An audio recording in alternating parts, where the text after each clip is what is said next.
Today, we're doing something a little different. Now, as you can see behind me, there is a car under that cover, but it is not my Evo, so let's go check it out. Now, this is my mate's 1997 Toyota Supra, and it has some small problems that need rectifying. And I think I just found our reason, and I haven't even started to look yet. If you look at the bottom left-hand brown fuse, you can see that the whole casing has been crunched. Someone's tried to pull this out before. Let's get some pliers and pull that out and inspect it.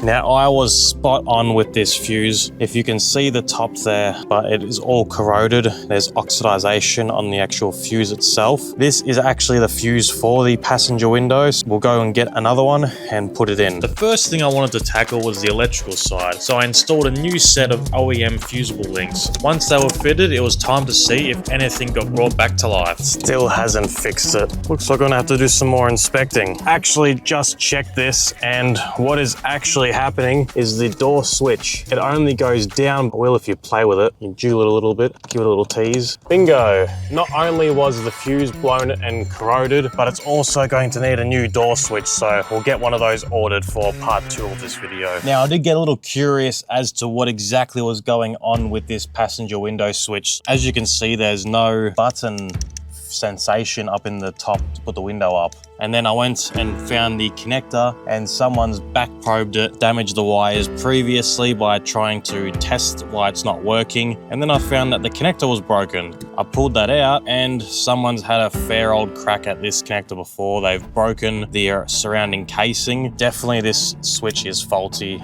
and we need to get a new connector terminal housing. We have to get the door skin off because the tilt is not in the right position. It's not sealing against the door frame properly. Let's go and get this door skin removed so then we can adjust the window tilt. To get to the window mechanism, I only had to remove a handful of screws holding the door trim in place. Once they were out, the whole door panel lifted off, giving us access to everything inside. Now that the door skin is off, here is your actual window tilt. I'm pretty sure you just adjust this screw on the back, and that will push the bottom of the window rail in or out. And then also one screw here and another one just in there, and then we can move our window back slightly so then it sits up flush against the seals. Let's go and adjust all that and close the door and see how we're looking. These bolts control the side-to-side position of the window, so by loosening them slightly, I could adjust the glass until it sat correctly inside the door frame.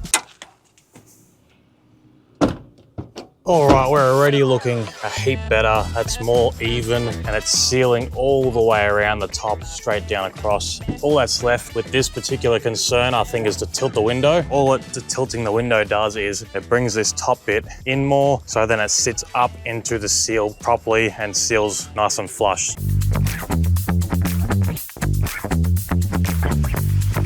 Now that is much better, much cleaner. Sits up underneath that seal nice, and when you open the door, nice and flush and doesn't hit or rip off any of the trims like I was doing previously. With the window finally lined up properly, all that was left to do was refit the door trim and reinstall all of the screws. Now, the next thing on the list is that the AC does not come on. The light comes on, but it doesn't blow cold air. So what we're gonna do first is go into the fuses and check each and every one of them out. Let's go and check this problem out. 2JZ, no shit. Here is the fuse box. No shit. All right, if we have a close look here, all of these big relay fusible links are all corroded. So then we know 100% that the fuses are okay, and then we can confirm on the rest of the stuff. But that's definitely not a good start to have all that corrosion on those fusible links right there. All right, so now while we have fuses ordered, we can go and check a few other things on the list. The horn, the cable is just here. We need to actually get a horn for it and get it fitted. Now there's also some other issues. There's a pipe, and that is the wastegate pipe for the secondary turbo. Now, this is twin turbo, and they both work simultaneously, but the second turbo does not have the wastegate plumbed in. Every time you go to start the car, it's automatically on full boost pressure for some reason. The gauge is reading full boost, even at idle, but we're gonna have to take a closer look at that one as well. Also, we have our AC down in here, and our AC isn't coming on. I think now is the best thing to jack up the vehicle so we can have a look from underneath as the compressor's below, see if there's any wiring that's not connected or something as simple as that, and then we can go ahead and continue on from there in fixing this car. Let's go get the jacks. Fuck. We're too low. Can't even get a jack in there. All right, next plan. Put some wooden blocks out, so hopefully I can just drive up onto those and we'll be able to get the jack up underneath under.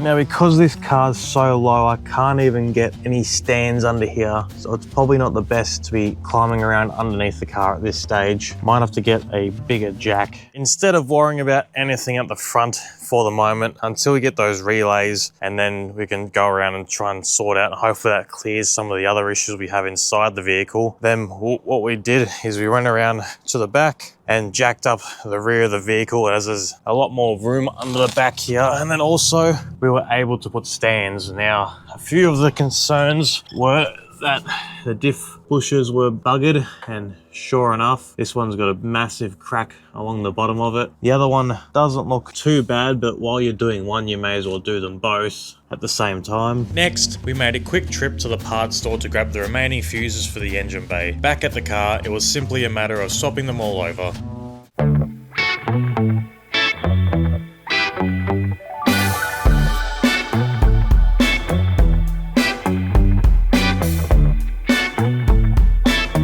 All the engine bay fuses replaced, I moved over to the driver's door.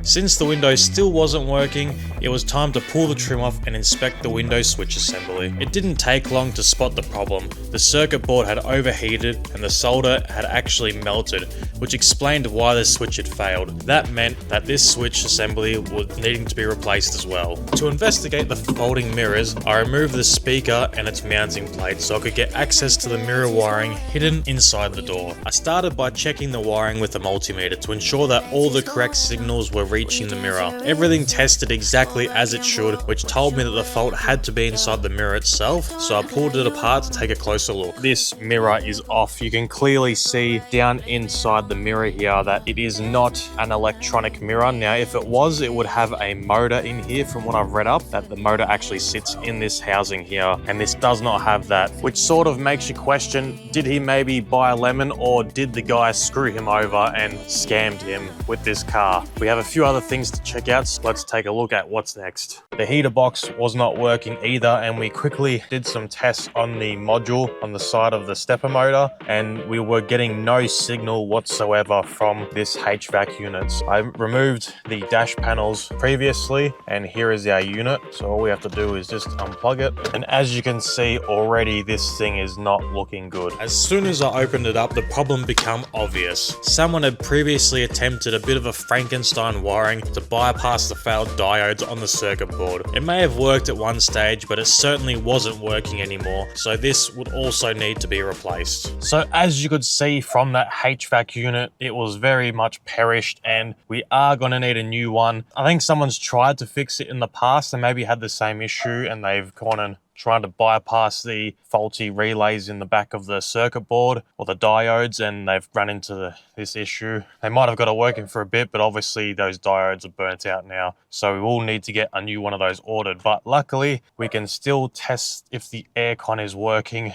manually. So let me show you how to do that. First, we'll start the car up.